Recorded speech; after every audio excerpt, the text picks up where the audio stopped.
Hello,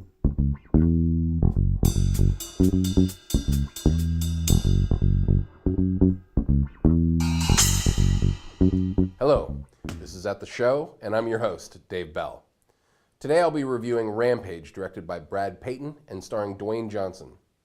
Rampage tells the story, putting that loosely, of a gorilla, a wolf, and an alligator who had their DNA altered. In a space lab, a rogue scientific gene splicing experiment goes awry and falls from the sky.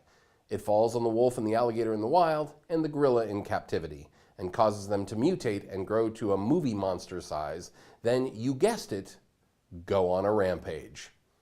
Dwayne Johnson plays primatologist David Okoye, who has raised the gorilla, George, since he rescued him. Johnson feels inescapable right now. Since last year, he has been in 4 big-budget films: The Fate of the Furious, Baywatch, Jumanji: Welcome to the Jungle, and this film. He also has another one, Skyscraper, coming out in July. He can be seen in Ballers on HBO as well.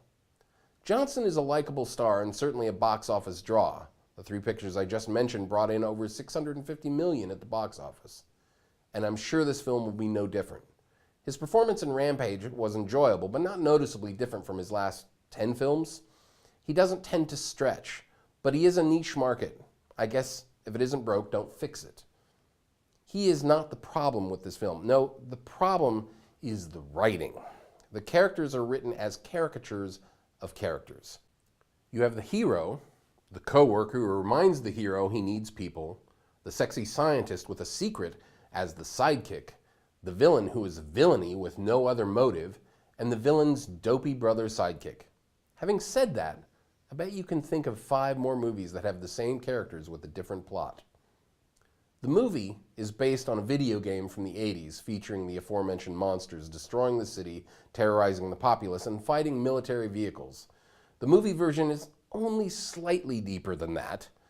The writers throw in a welcome commentary on anti-poaching in George's backstory and some well-intentioned animal conservationism, but it's all secondary to the big animals break things storyline. By far, the weakest part of the script is the villains. Malin Akerman plays Claire Wyden, and Jake Lacey is her dim-witted brother Brett. They head up the company responsible for the mutations. They are written as evil for evil's sake. We get our first taste of Claire and how evil she is when the scientist on her space lab pleads with her to open the airlock because, of course, that's controlled from the ground, so she can escape the giant mutated rat roaming around the space lab.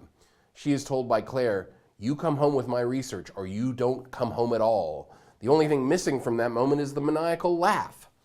Every time Claire or Brett enact a plan, they exist in their own bubble of evil. Nothing will have any consequences.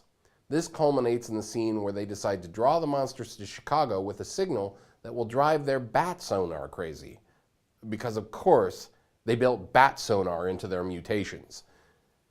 Then kill them once they are in the middle of the city. Oh, and harvest their cells so they can make more. Sure, no one will notice this at all, or, care that the city is being destroyed. It's all in the name of evil. This is writing an evil character because they're too lazy to write with nuance or sense. This is what happens when you have a script with 4 names on it. It gets passed around and punched up, but in the process, put down for the count. There is a thankless turn by Jeffrey Dean Morgan as Agent Harvey Russell, playing the role as a hero version of Negan from The Walking Dead.